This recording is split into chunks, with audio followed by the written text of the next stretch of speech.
This is UK Horizon, spending the weekend behind the scenes with the rock and roll Roadies, the strong language, beer, bottoms and birds, and even a bit of music from the darkness. We're out and about with one of the most unusual rock bands on the toilet tour circuit, The Darkness. They're a sort of ZZ Topless, and they're off on the road to Reading, but Roadie Tom has f***ed up big time and could get shown the red card. However, bass player Frankie, winner of the Eric Cantona Mystic Seagulls Award, knows just how to cope with this kind of problem. Just try and deal with it and keep United a kind of kernel of solidity underneath everything. Find out if he knows what he means in another mad, bad and dangerous episode of Roadies.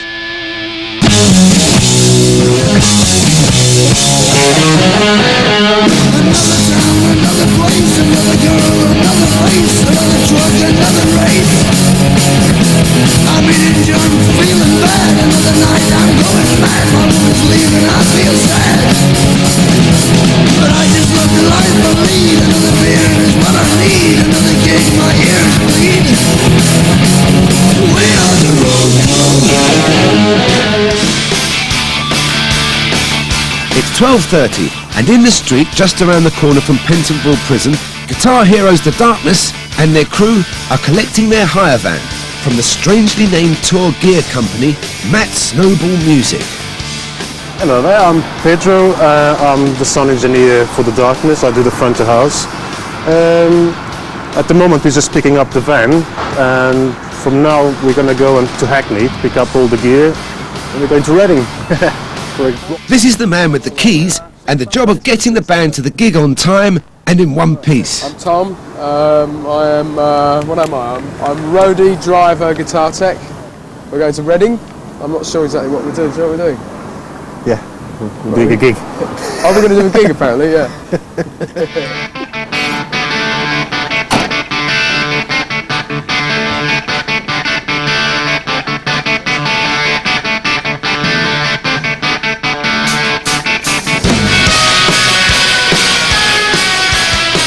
The Darkness are a four-piece rock band like no other. Topless frontman Justin Hawkins prances around the tiny stages of the toilet tour club circuit like Aerosmith's Steve Tyler in fur trousers. This bloke, who looks like his brother, is in fact his brother Dan. They don't have a record deal and so rely on live gigs to gain new fans. Tonight they're playing at the Fez Club, 50 miles away in Reading.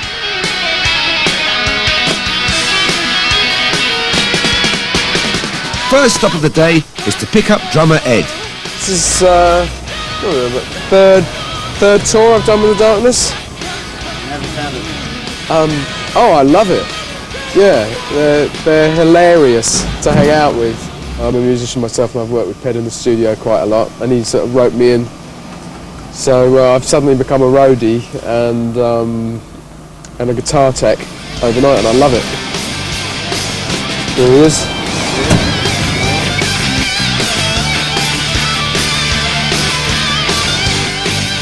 Like every good tour bus, this one is fitted out with a video player to amuse the band through the long hours on the M40. Sadly though, there's only this one dodgy looking video to play.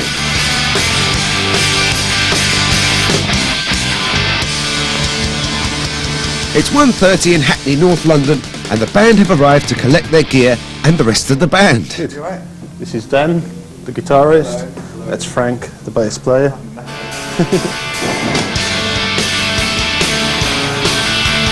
At this level on the rock and roll food chain, loading up the gear is a DIY affair. I can't get rid of you. I don't know what to do. Right, we've got the gear all packed up. I'm just going to load the bodies into the back of the car now, the dead bodies. And then we're heading off to Reading right now. Just time to grab some petrol and a pasty before heading off to the motorway.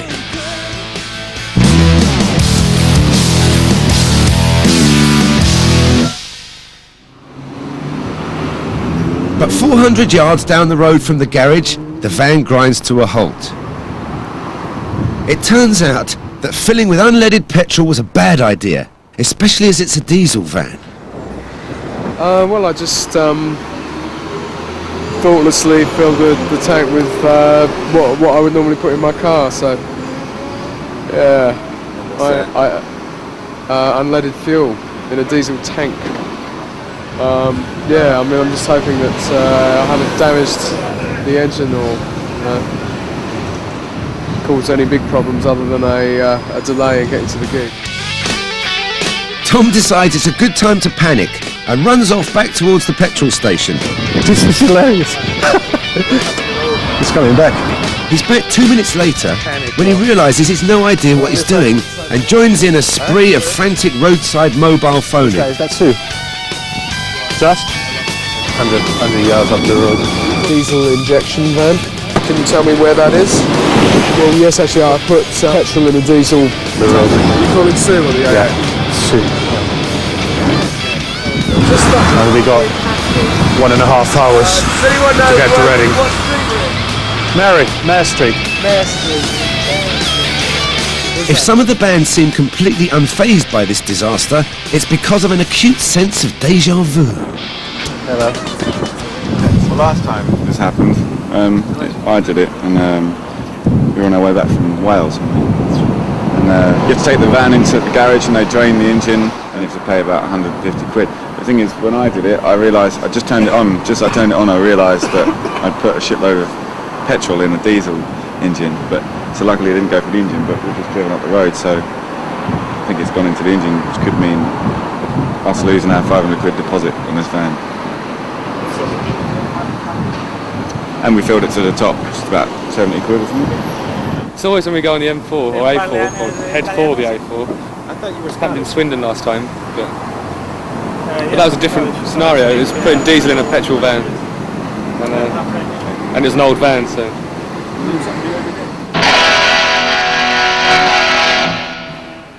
After 40 minutes of phoning, everyone's feeling profoundly philosophical about the situation. We stand united at moments like this. Take emotion out of the equation, feelings, everything. Just try and deal with it and keep a kind of kernel of solidity underneath everything, beneath all of the emotions. And I think it was Pete Satira. There's a chance we can make it. And that's what we have to cling on to. In the words of Starship, we built this city on rock and roll. And we're still in the city, you know. Right. After another 30 minutes in a freezing van, there's still no one pointing a guilty finger at Tom. Not worried at all. Whatever. Things will take their natural course. Yeah, you know, there's not a lot you can do really. You just have to wait and hope it works out. Actually, that potato thing, that kind of... As I said before, it's best to take feelings out of the equation because feelings only create pain and blame culture. That's the last thing we need at this moment. I'm so sorry that I've caused all this, Sue. I really, really am. Really up, big star. But although they're hours late and no nearer to Reading, at least they now have an escape plan. Well, what's happening now is that I'm feeling very miserable and sorry for myself. The guys are sort of a mixture between really relieved that they're missing soundcheck and don't actually have to bother doing it, and feeling really bad that they're not going to be able to get a practice in because they're not sure that they're going to be very good for the gig. I'm joking.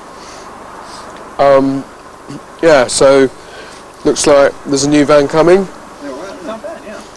and the guys are going to get in. It's a very small van which apparently has a bench in the back and might just fit all the gear in, so potentially you guys are going to have to carry some of the band in your car, sitting on each other's laps, and get off to the gig pronto, because obviously, you know, they're in danger of missing the gig, let alone the sound check now.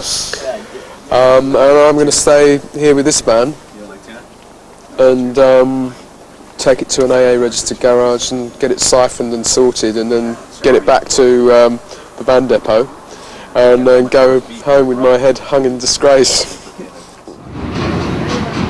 While the band suffer patiently, here's some music. Justin Hawkins has an over-the-top vocal style to go with their rather bizarre stage act. Maybe it's those tight furry trousers. with the tool of a we all know what's on your agenda. You're a person of the code. I've got no right to lay claim to a friend. You're not my possession. It's 4 o'clock. They should be in Reading already, but at least the new van's arrived. And because of that handy shelf in the back, getting all the gear in isn't easy. While Tom and Pedro finish loading, the guitarist makes sure they reserve their seats in our camera car. Ed the drummer loses out. So you're right in the van. Well, it's like a seat in some ways.